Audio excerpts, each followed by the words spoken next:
Hey, what's up guys? Ryan Schultz here with E39 Source and the 2000 M5. And today's video is not a DIY as much as a public service announcement, or just really more of a heads up.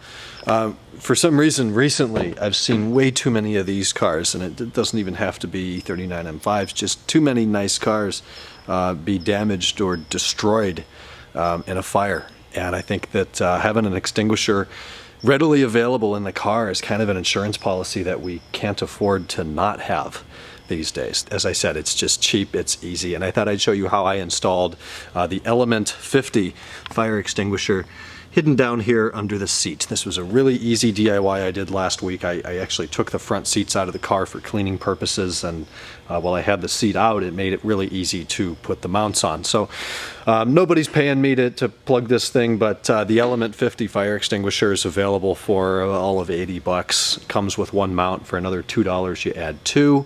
And when I'm sitting in the car like this, normally driving, it is so easy.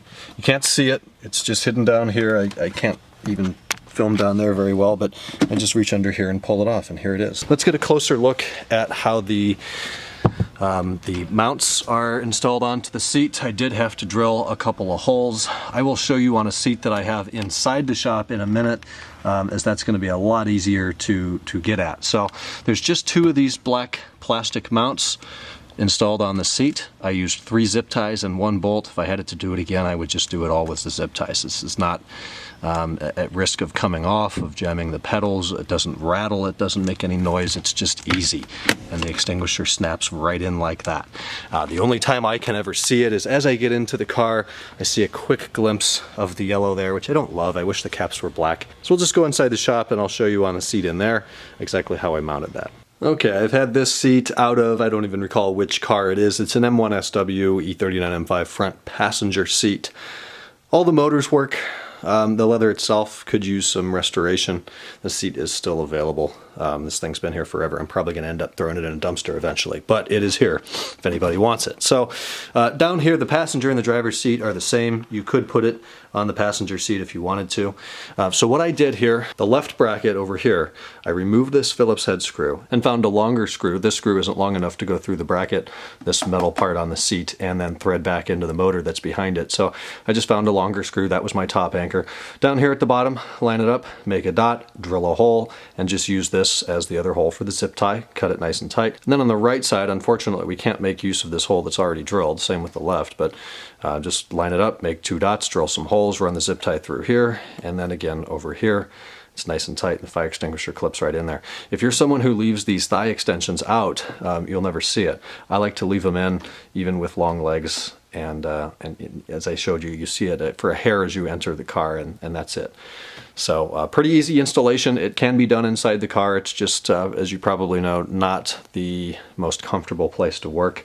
If you do it, raise the seat all the way up, push it all the way back, have a drill, a couple bits, some zip ties and wire cutters. It'll take you all of about 5 minutes to get it in there. So again, just a quick, easy insurance policy to have an extinguisher mounted right on the seat. We'll get in here with the iPhone now, just so you have a little better look of at my installation. You can see the zip tie up top, the one on the bottom, and then on the inside, zip tie at the bottom, and that 8mm screw on top. As I said, if I had it to do over again, I would probably just drill a hole somewhere else and do the zip tie. That's easier. Seeing that to actually use a nut driver or a socket to thread that in, you really have to bend that down to get access to it, but these clamps are plastic. One is included with the extinguisher, and the second one is just a couple of dollars. So a closer look at the extinguisher itself. It has the easy instructions labeled on the side.